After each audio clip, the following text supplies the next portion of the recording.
giant over there. Hello, baby Pool. And a little Wolverine. Okay, comically accurate, tiny Wolverine. Hi there. Hi. Hi. I know what you're all thinking. This is not where we normally do story time with Deadpool. We thought we'd switch it up today for a little extra wow factor. Yeah, for those of you that didn't get that, WOW stands for Warriors of Wakanda. That's the show that you just watched. Oh, you know how long I've been waiting for this? Woo! I'm about to make a name for myself right here. Stop it. Are you all ready for story time? Well, that's good to hear because I certainly have a story to tell. Gosh, I love to talk. Today's story is a beloved bedtime classic, mashed up with a very profitable licensing agreement. You guessed it, it's Cinderpool. All right, look at these adorable pictures, by the way. Look how cute Dogpool is, huh? Thank you, I scribbled these myself. All right. Once upon a time. You know what? It just feels wrong when I'm doing it with myself. Why don't we all say it together, shall we? 1, 2, 3. Once upon a time. See, isn't that so much more fun and interactive when we're all in this together? For those of you that didn't participate, get your head in the game! Anyway, upon that time, once, Cinderpool lived in a big mansion with his shiny-headed step-professor and a bunch of hideous step-mutants. The biggest one, Colossus, was always making up stupid rules that no one cared about. Like, please stop labeling other people's food in the fridge with your own initials. And for the love of Feige, stop hanging your underwear from the ceiling fan! The other main step mutants, Negasonic Teenage Warhead, oh, such a cool name, I know, right? She was always just texting and rolling her eyes. They were both super jealous because Cinderpool had a much, and I mean much, larger fan base. I mean, this isn't story time with Colossus now, is it? One day, an expendable non-union extra came running across the mansion grounds, screaming! King Thanos was planning the biggest battle of Phase 3. The last truly relevant phase, yes. Yeah, I know. Cinderpool desperately wanted to go to the big battle, but Colossus said, no, too dangerous. Cinderpool don't know how to be part of team. And then Colossus ripped up Cinderpool's favorite costume before Negasonic Teenage Warhead, again, such a cool name, made it explode into 1,000,000 pieces with her mind powers. And then she snapped her gum. So Gen Z, on fleek, Sigma, no cap. Cinderpool was very bummed and felt very vulnerable and exposed. Minus 100,000 aura, as Negasonic would say.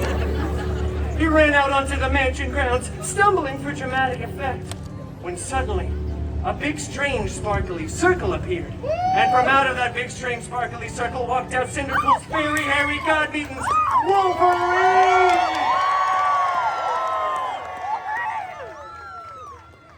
Alright, well, we have to actually step through the big, strange, sparkly circle, otherwise the audience isn't going to know that you're here yet. I guess we don't really have room for that. I'll just do the circle around you. I'm sorry. Sorry, your ears look great. Okay. Anyway, very hairy god-mutant Wolverine. I desperately want to go to the big battle, but my mean step-mutants vaporize my costume. Shut up. Growled Wolverine lovingly. What? Well, I have to go to the big battle, and my mean step-mutants destroyed my costume. Why should I care? Stop whining. Just get another one.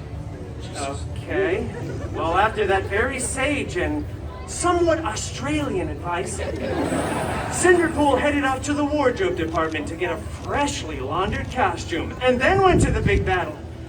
Cinderpool missed most of it, though, because he stopped for some chimichangas along the way. You know, priorities. But rest assured, when Cinderpool got there, the Avengers were still winning. Captain America looked so cool and so ruggedly handsome in those pants. And meanwhile, Cinderpool's fairy, hairy god-mutant Wolverine was... I'm going to Pim's. Okay. Thanks for showing up, Loki Bear. That honestly checks out. Okay. Well, anyway, as the aliens were finally fleeing away in defeat, Cinderpool saw something on the steps of one of the spaceships. It was a single glove. Wow, it was so fancy, big and gold with beautiful jewels. I think there were 6 of them, not that that's relevant information. I wonder who this fits, thought Cinderpool before trying it on. After some clicking, whizzing, and whirring, it adjusted right to Cinderpool's arm. Then, out of nowhere, Iron Man came flying in out of left field screaming, "Hey, take that off! Don't you dare take this sacrifice from me! I really don't want to be Iron Man until I'm 90! In fact, I would rather be doomed than play Iron Man again. I don't even know why you guys cheered for that. Trust me, I'm just as confused as you are. Anyway, then other much less relevant Avengers came running in too, saying things like, "Put that down, that's not a toy. Whatever you do not snap." So obviously Cinderpool snapped. Oh yeah, Cinderpool snapped a bunch, both physically and mentally. Then the weirdest thing happened. Half the people kept disappearing, and then reappearing, and then disappearing again. So many people were crying. Tony said "I love you" like 3,000 times, which is kind of weird. But eventually, everyone did come back. Except for the folks that text and call during the movie theater experience. Yeah, we didn't bring them back.